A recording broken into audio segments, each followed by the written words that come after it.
Жаңы техника дайым адамды сүйүнтүп жана толкундатат. Өзүңдү жаңы жылдын түнүндөгү бала сезип каласың.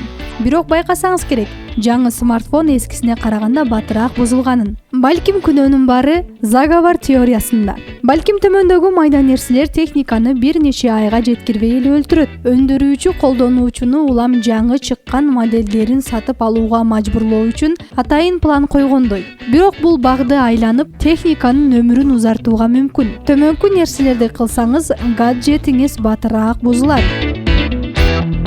Wi-Fi жана Bluetooth модулдарын өчүрбөйбүз. Колдонбойсузбу? Өчүрүңүз. Көп колдонуучулар көк түш менен зымсыз тармактын белгисине көңүл деле бурушпайт. Иштеп атат, нан сураган жок. Бирок дайым тармак издөө менен энергиянын көбүн дал ошолор коротушат. Жыйынтыгында телефон бат отуруп, аны кайра зарядтаганда аккумулятор бат иштен чыгат. Wi-Fi менен Bluetooth керек болгон маалга чейин өчүрүп туруу кажет. Телефондун өзүн эч качан өчүрбөйбүз. Телефонду эс алдырыңыз. Компьютерди деле өчүрүп турабыз го. Смартфонго деле кээде эс алуу керек. Кичине эле катып баштаганда өчүрүп кайра күйгүзүү керек. Андан жакшысы жумасына жок дегенде бир жолу уктап, эс алып алганга мүмкүнчүлүк берсеңиз. Мисалы дем алыш күнү түндөсү. Батарея үчүн да пайдалуу. Өзүңүз да уктабай саласыз. Батарея 0% чейин отурушун күтөсүз. 0%дан 100%га чейин туура эмес ой. Толук отургузуп туура кайра 100%га тойгуза зарядташ үчүн бул амал чын эле пайдалуу. Бирок эң биринчи 1-2 цикл үчүн гана. Аккумуляторду ысытып алыш үчүн. Андан кийин гаджетти аягына чейин отуруп калуусуна көз салып, эч качан өчүп калганча колдонбоңуз. Бул кийинки пункт менен түздөн-түз байланыштуу. Түнү бою зарядтоого калтырасыз.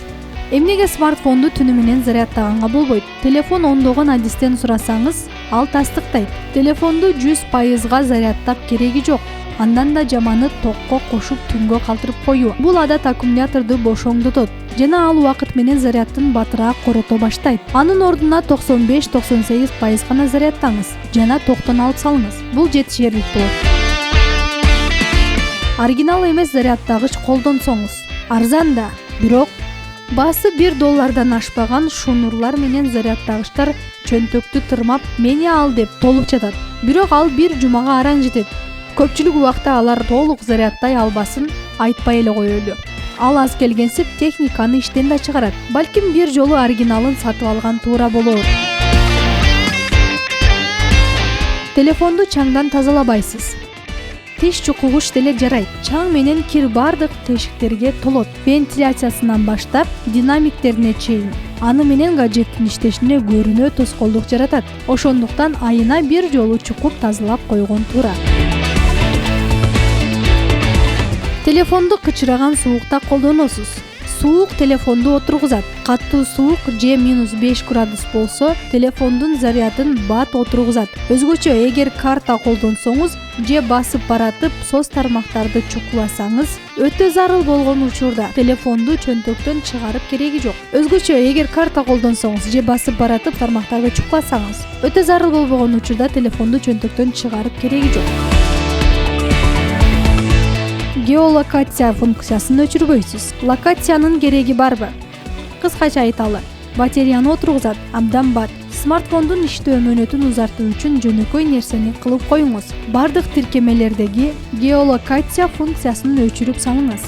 Instagramда жүргөн жериңизди кол менен деле көрсөтүп койсо болот. Телефонду ачкычтар менен кошо бир чөнтөккө салып жүрөсүз. Ошондуктан чийилип калбайт деп эч ким кепилдик бербейт. Майда нерсе, бирок жагымсыз.